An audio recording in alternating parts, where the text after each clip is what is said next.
Oi, meus chuchus, tudo bem? Vamos lá?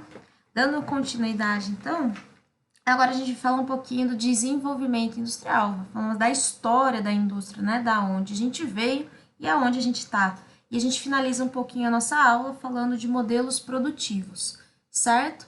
Bom, gente, isso é um tema, revolução industrial, é algo que vocês já viram diversas vezes, né? Vocês estão no terceiro ano, vocês já devem ter visto esse tema pelo menos umas 84 vezes, né? E a gente trabalha no viés geográfico, também vê pelo olhar histórico, tá? Então eu vou dar uma enxugada nesse tema para não ficar cansativo, porque eu acredito que é algo que vocês já viram com bastante frequência, tá? Mas ressalto mais uma vez que, né, se houver dúvidas no momento de fazer exercícios ou algo que eu disse aqui, pode me mandar mensagem no WhatsApp, eu atendo vocês online, tá? Deixa eu só ver se eu gravei a aula, porque eu sempre tenho essa dúvida. Tô gravando a aula. Vamos lá. Então, a primeira revolução industrial. Eu sempre digo, né? Primeira revolução industrial, século XVIII. Segunda revolução industrial, século XIX. Terceira revolução industrial, século XX. Fácil, tá? Na primeira revolução, a gente destaca qual país? A Inglaterra. Só ela, tá? Para ter se desenvolvido, não sei se vocês já se questionaram ou não, por que será que se saiu, né? Por que as primeiras indústrias se desenvolveram na Inglaterra, tá? Existem fatores, né? Acontecimentos importantes que fizeram com que se desenvolvesse lá. A primeira coisa era o incentivo governamental. O que a gente tinha na Europa até então, gente? O absolutismo, tá? Que o rei era a figura central. Então, o que acontecia? Os artesãos, né, que até então que a gente tinha de mais próximo, né, de manipulação, né, de matéria-prima, né, e venda, comercialização, todos esses produtos, eles passavam pela monarquia, passava pela figura do rei, na qual ele embutia impostos nesse processo de venda. Então, a gente dizia que ele deixava muito burocrático, né, ele atrapalhava as vendas. Por quê? Primeiro que tinha que passar pelo rei essas mercadorias, e essa sobretaxa que era colocado impedia uma livre circulação ali de mercadorias, dificultava a lucratividade, a comercialização. Então a gente tem a queda das monarquias nesse primeiro momento da primeira revolução industrial. Vai ter o nascimento das primeiras repúblicas, repúblicas parlamentaristas, presidencialistas, tá certo? E quem assume esses governos vai ser a classe da burguesia, que são a galera que tinha dinheiro na época, mas que tinha interesses de desenvolver uma indústria, tá? Então, por isso que a gente fala que é um incentivo governamental. Tira-se a figura do rei e nasce a burguesia no governo. E é uma classe que está preocupada em desenvolver, que não quer mais só um enriquecimento. Não vou falar isso, né? Porque, mas até então, né, quem conseguia ter privilégios, né, maior privilégios era a nobreza. Agora não, essa classe, né, essa burguesia a partir das indústrias também quer enriquecer, tá? Então, o primeiro é o incentivo governamental. Passava-se por uma época do liberalismo, né, da liberdade. Então, eles queriam tanto a liberdade política quanto à liberdade econômica. Não queremos mais taxas, não quero mais burocracia na hora de comercializar. Eu quero livre passagem de mercadoria. Eu quero que a lucratividade, né, seja muito mais fácil, certo? Segundo fator importante é que a Inglaterra tinha dinheiro para fazer isso, ok? Se vocês pegarem aí para ver o número de colônias, né, que a Inglaterra colecionou aí na primeira Revolução Industrial, até mesmo na segunda Revolução Industrial, existia colônias na América, existia colônias na África, existia colônias na Ásia, certo? Então ela conseguiu aí explorar diversos países diferentes, com matérias-primas diferentes, e enriquecer bastante, tá? Então existia capital para investir na indústria. Então eu tinha um governo que incentivava indústrias e eu tinha dinheiro para investir nisso, tá? A terceira coisa é fonte energética. Lembra que a gente viu em fatores locacionais, né, que era interessante, você tem que ter uma fonte de energética constante para manter a sua indústria. E a Inglaterra tinha, que é o carvão mineral, certo? Tanto que nessas primeiras cidades, né, desenvolvidas em indústrias na Inglaterra, tinha um termo que eles chamavam de cidades negras, certo? Por quê? Essas indústrias, elas então ficavam próximas das indústrias, né? E ela tinha uma poluição muito grande, tá? E uma mão de obra abundante, porque o que acontecia? Até então, existia a população rural que vivia do campo. Com a lei de cercamentos, né, que o governo fecha as terras para a produção de lã, esse povo não tem aonde ficar e começam a ir para cidades na busca de trabalho, tá? Então, por isso que a gente sempre fala que as indústrias, né, como consequência, também teve o processo de urbanização, porque no campo não tem mais emprego. Essas pessoas começam a ir para cidades na busca de empregos, que no caso aí vai ser as indústrias, tá? Bom, a gente destaca a indústria têxtil como a principal, né, na primeira revolução industrial. Vai ser uma indústria com máquina a vapor, que é a utilização dessa técnica, né, para que seja mais dinâmico, para que seja mais produtivo, na qual o carvão combustível era o motor dessa indústria, tá? E a lã, então, já que é uma indústria têxtil, vai ser a nossa principal matéria-prima, tá? Nesta época, a gente vivia, então, o capitalismo industrial, ok?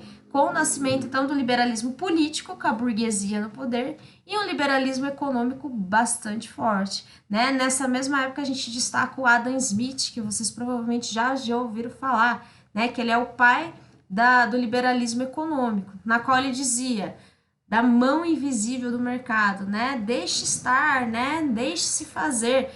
Não tem por que o Estado ficar intervindo na economia. O mercado se autorregula, né? A tal lei da oferta e da procura, tá? Então, você tem um liberalismo econômico muito forte nessa época. E também a gente tem a ascensão da divisão de classe. A burguesia e até então o proletariado, tá? Na burguesia, quem tinha os meios de produção, quem tinha o maquinário, quem tinha as indústrias, quem não tem, trabalha para as indústrias, que é então os proletariados, tá? Belezinha? Não vou entrar também muito nesse assunto, senão vira uma segunda aula, certo? Segunda Revolução Industrial, a gente vai ter no século XIX, e a gente destaca já a Inglaterra, né? Que estava nesse processo industrial, mas mais fortemente Estados Unidos, Alemanha e Japão, ok? O destaque aí, né, para vapor, o destaque, o motor aí da indústria no século XIX vai ser o petróleo e a eletricidade, né, que vai aumentar demais a produção. E a gente não vai ter mais a indústria têxtil como foco, mas sim a indústria de base e as automobilísticas, certo? Nesse mesmo momento a gente lembra, né, da Ford, por exemplo, desenvolvimento de siderurgias, as metalurgias, tá? Bom, a gente tem então o motor a combustão, que vai ser o petróleo, a ajuda aqui da eletricidade e também uma construção de toda uma infraestrutura, né, para atender na exportação desses produtos. Então, nesse mesmo período, a gente também vai ter a construção de ferrovias nesses países, certo? E como a produção agora estava aumentando, né? Eu não estava mais numa indústria simples têxtil que o maquinário era muito rudimentar. Agora a gente está falando de uma indústria que ela é mais produtiva, uma indústria que produz mais. Então diz que há uma necessidade de você organizar melhor essa indústria. E daí que se desenvolvem os modelos de produção, tá? No caso da segunda revolução industrial, a gente tem um modelo de produção fordista-taylorista, tá? Segura o reggae aí, que a gente vai ter uma aula só sobre isso, tá? Então, eu não vou entrar muito aqui nesse tema, porque a gente vai destrinchar mais na frente a respeito desses tipos de modelo, tá? Na segunda revolução industrial, a gente diz também que há o imperialismo europeu, ok? Então, a partilha da África, que a gente diz que chama-se Conferência de Berlim. Nesse período aqui, gente, as principais colônias, elas já estavam conseguindo a sua independência, tá? Então, a Europa, ela precisava continuar tendo matéria-prima para manter as suas indústrias e ela precisava aumentar também o seu mercado consumidor. Então, é nesse momento, né, que acontece essa trágica conferência aí que eles praticamente fatiaram a África, tá? E a gente tem diversos problemas até os dias atuais, né? Se a gente for pegar toda a questão da imigração que a gente tem na Europa hoje, né? Problemas de xenofobia, mortes, conflitos geopolíticos que a gente tem na África, tudo proveniente desse período de imperialismo europeu, tá?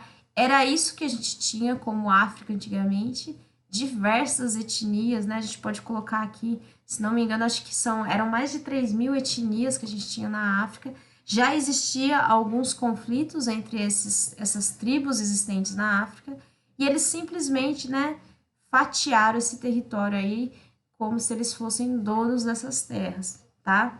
E vale ressaltar que muitas dessas tribos foram colocadas no mesmo território, tribos inimigas, tá? E foi proposital.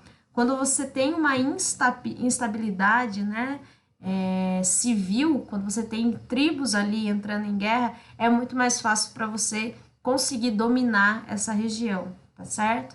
É muito mais fácil você conseguir controlar uma população quando há uma instabilidade social ali dentro, ok? Porque daí eles não conseguem se organizar para lutar contra o governo, por exemplo, tá?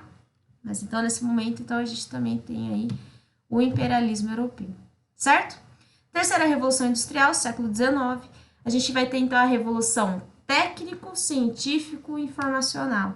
Até então, gente, na primeira e na segunda Revolução Industrial, a gente tinha uma revolução técnica, concordam comigo?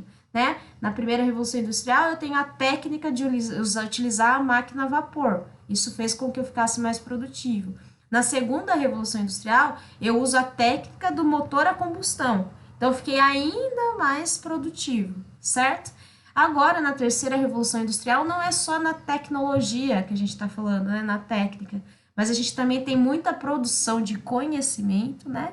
Científico e também o informacional. A comunicação, ela fica muito mais forte, né? Há uma conexão entre os países muito maior, tá? De novo, a gente destaca o Japão, Estados Unidos e a Alemanha, tá? Nesse momento, a gente não está falando mais de maquinário, de simples, agora a gente está falando de automação, de uso de robôs, né? Realizando tarefas dentro da indústria e também de uma mecanização mais sofisticada, tá? Então, sempre quando a gente fala de automação, a gente está falando de robôs, certo? E mecanização, a gente está falando de máquinas, tá? A utilização, né, a comunhão, o casamento da automação com a mecanização nas indústrias, novamente, né, fez com que ficasse ainda mais produtivo, mas desencadeou o desemprego estrutural, certo? Sempre quando a gente fala em desemprego estrutural, é quando você perde uma função dentro da indústria, tá? Você não está simplesmente sendo mandado embora, mas você está perdendo o seu cargo, não existe mais o seu cargo dentro da indústria, tá? Então, o desemprego estrutural. A gente tem o desenvolvimento da robótica, tá? Da química fina, a gente destaca aqui a Alemanha, tá? A Alemanha, ela tem o forte dela, a química fina.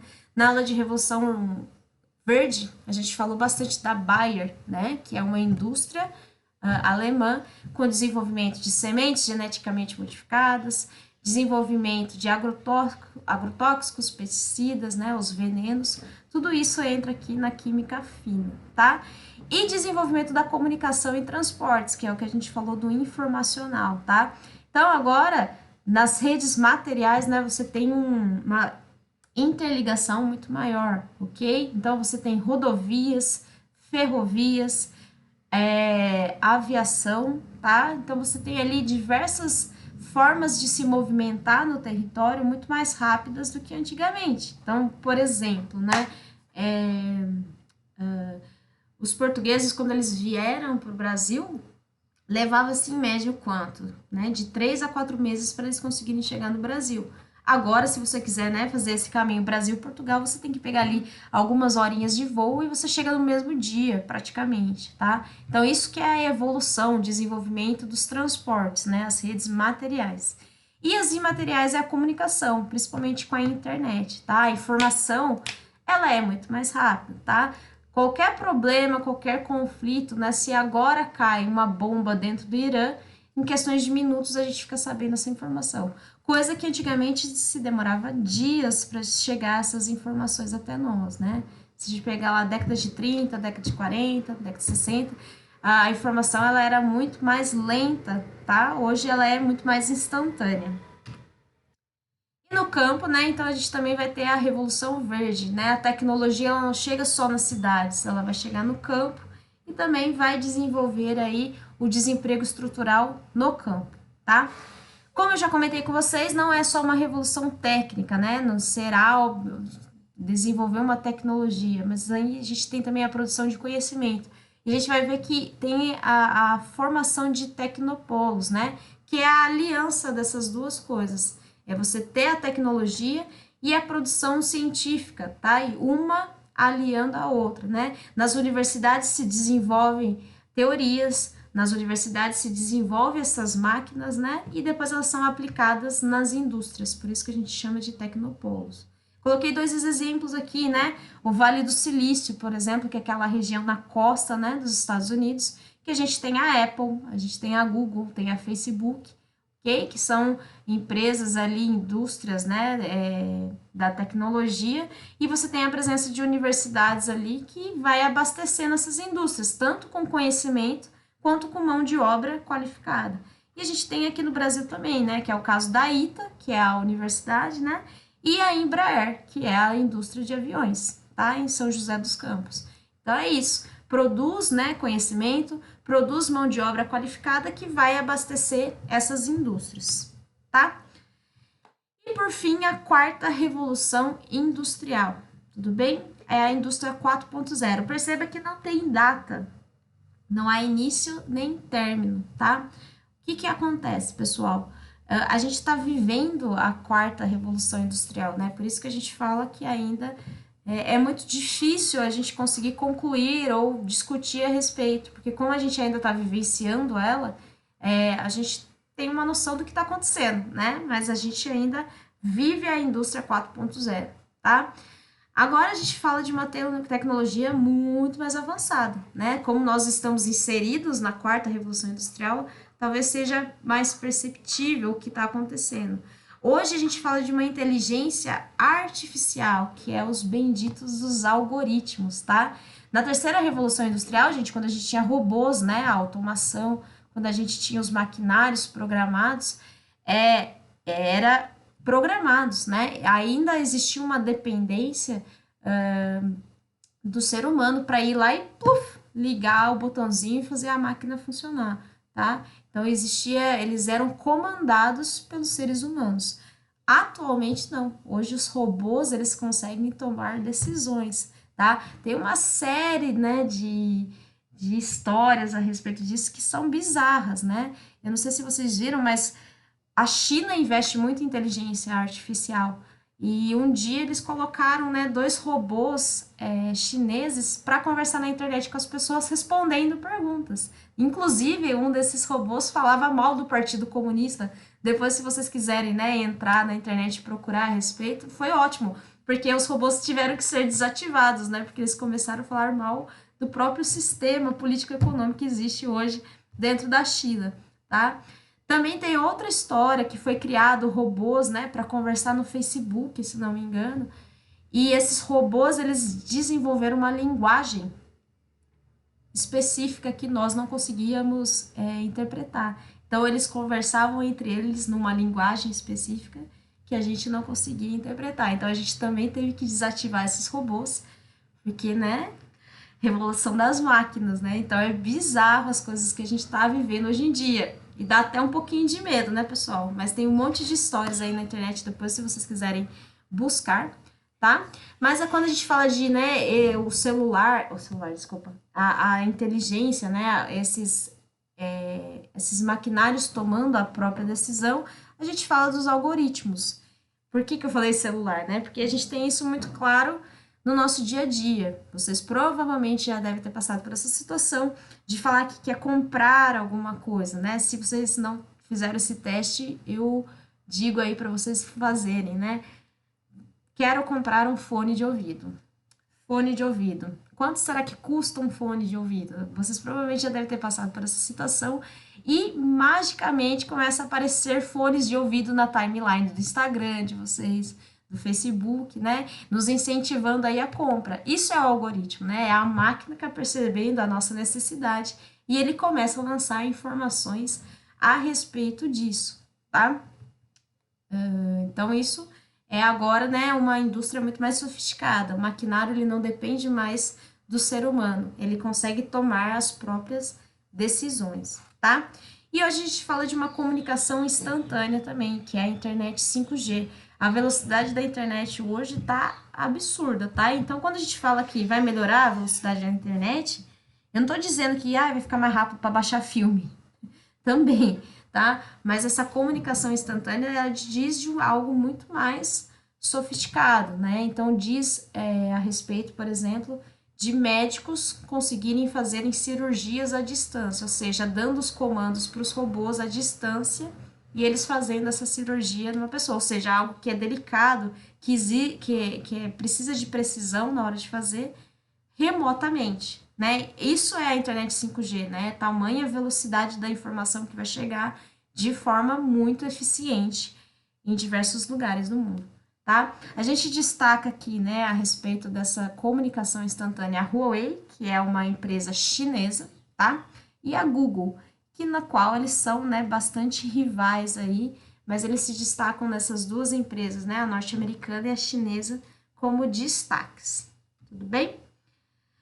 Bom, pessoal, de novo, eu vou encerrar a aula por aqui, porque se eu começar essa aula de modelos de produção, essa aula vai ficar bastante extensa, tá? Então, eu vou encerrar essa primeira aula aqui, a aula 38, e daí semana que vem a gente fala sobre os modelos de produção, Taylorismo, Fordismo e Toyotismo, e começamos a destacar algumas indústrias, né, o processo de industrialização em alguns países, tá certo?